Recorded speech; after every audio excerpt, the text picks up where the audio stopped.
Hi, this is Joey, and welcome to Meditation Space.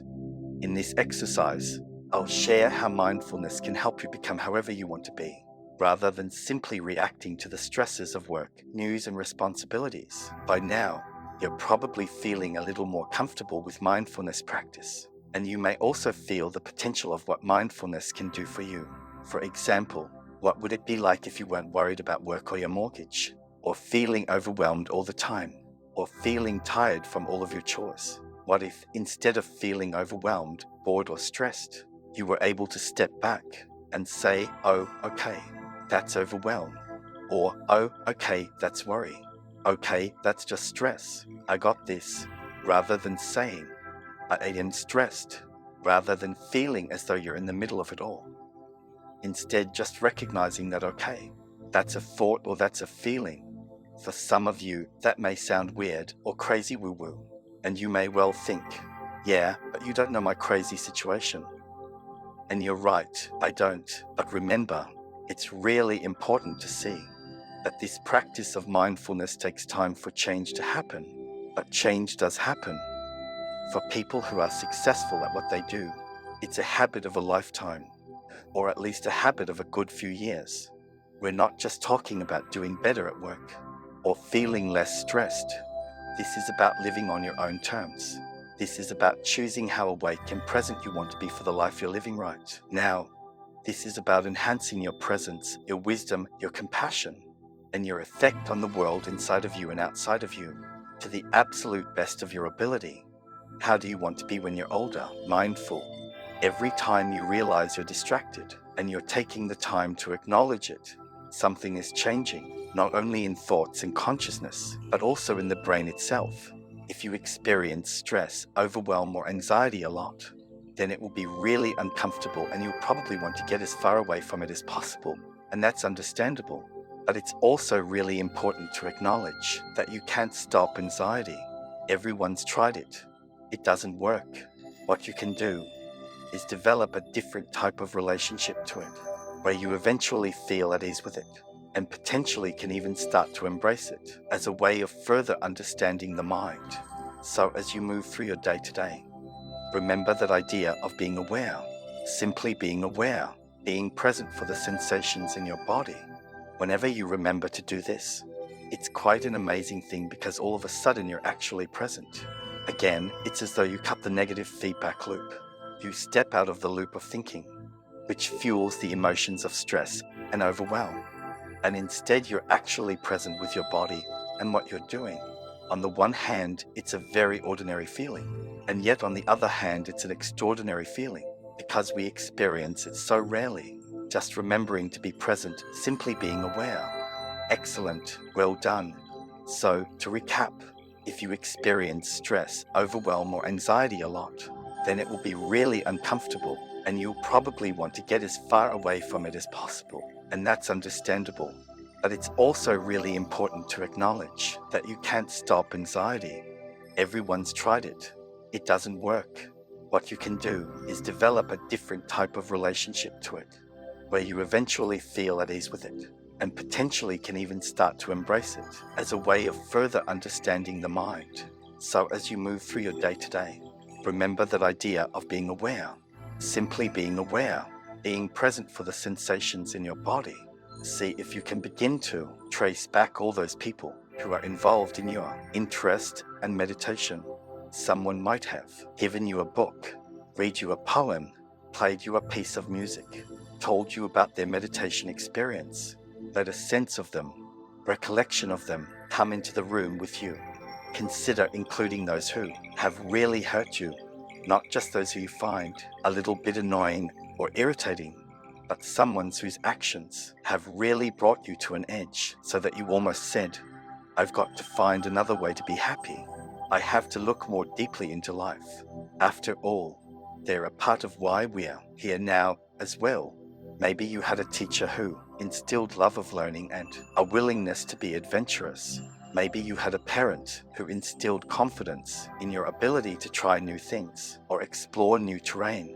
Maybe you've had a child who's opened you up to a sense of wonder and interest. Just let them be here with you now. What about the clothing that you're wearing?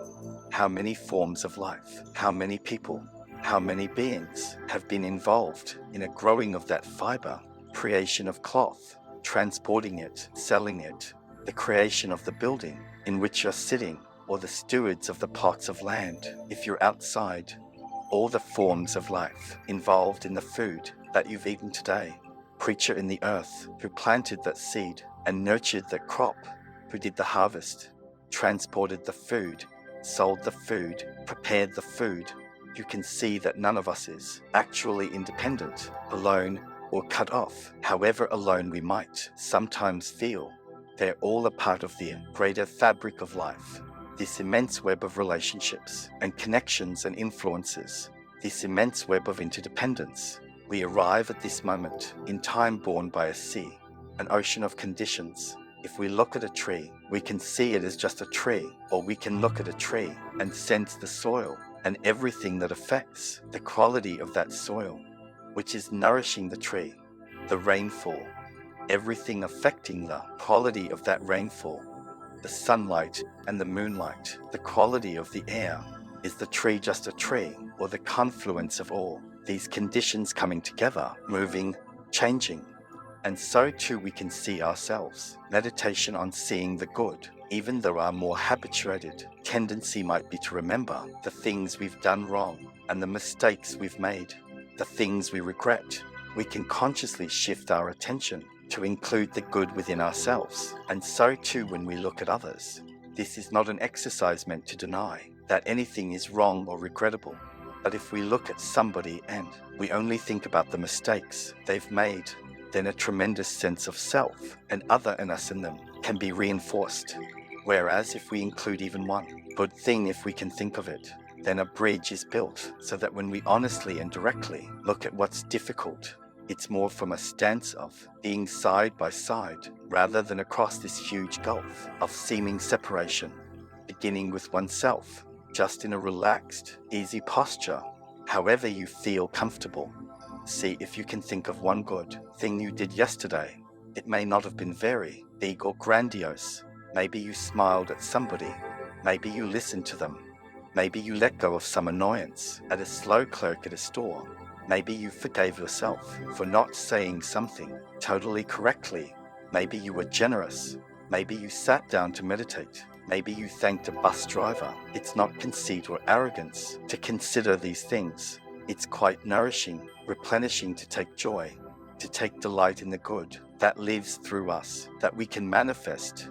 If at any time, whether with ourselves or somebody else, we cannot think of something good, then there's another reflection that we do, which is simply to recall that all beings want to be happy.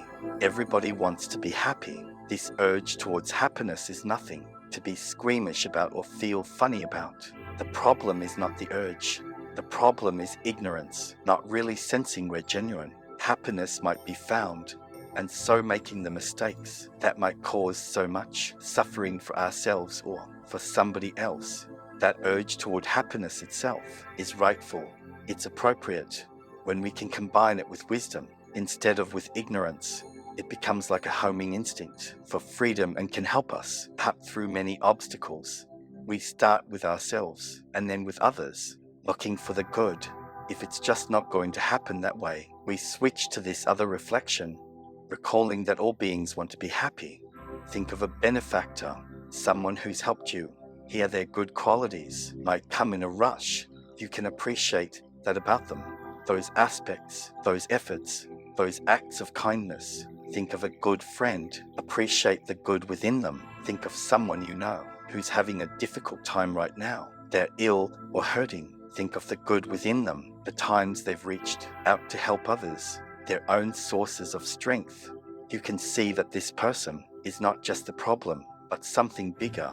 Think of someone you have a little bit of difficulty with, a conflict, unease. See if you can find some good reflected in things they've done, choices they've made. If not, you can switch to that other reflection, remembering that they too, just like each one of us, wants to be happy. They want to be happy. Everybody wants the same sense of belonging, feeling at home in this body, this mind, this life. Ignorance is a very strong force. I will close with a few moments of the reflection that all beings want to be happy. May they be happy. You can silently repeat that over and over again. You can close the session with a few moments of reflection that all beings want to be happy. May they be happy. You can silently repeat those phrases again and again. All beings want to be happy. May they be happy. This is a reflection that can be done in any posture, as open or closed. Just be relaxed. Call to mind a difficult emotion you felt recently: anger, greed, jealousy, fear. Notice how you feel about that emotion. Are you ashamed of it? Do you dislike yourself for it? Do you feel you should have been able to prevent it from arising? Do you consider yourself in some way bad or wrong for this feeling? See what happens if you translate that sense of bad, wrong, defective, terrible to painful, to recognize that this state of anger, fear, or jealousy is a painful state. It's a state of suffering. See what happens to your relationship to that feeling as you make this translation. Take that emotion, see what it feels like in your body, the anger, the fear, the jealousy, now held with some kindness, some compassion. Observe the various sensations. Maybe it's tightening in your chest, constriction. Notice the nature of the compassion, which was holding it, surrounding it.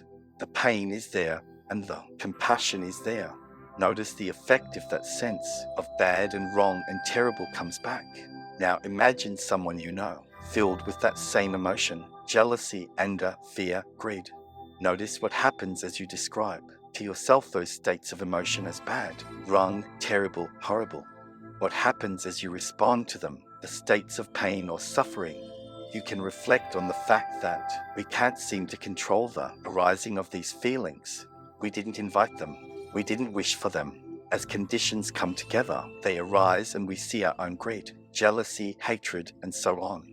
We don't need to be overcome by them, defined by them, fall into them, act from them.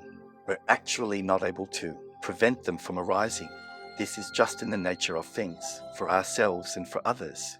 We can't commit ourselves to trying to see them very quickly, to recognize their painful nature, to have compassion for ourselves, and to let go.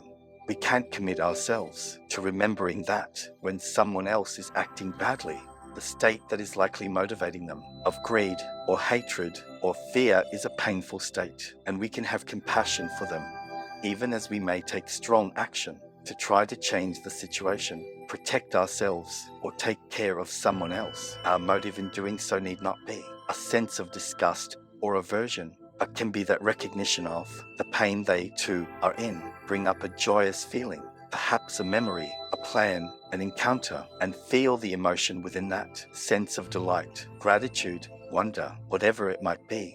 See where you feel it in your body. What does it feel like? How is it changing? Can you experience it fully in the present moment without leaning forward into the future? I've got to get some more. I can't let it go away.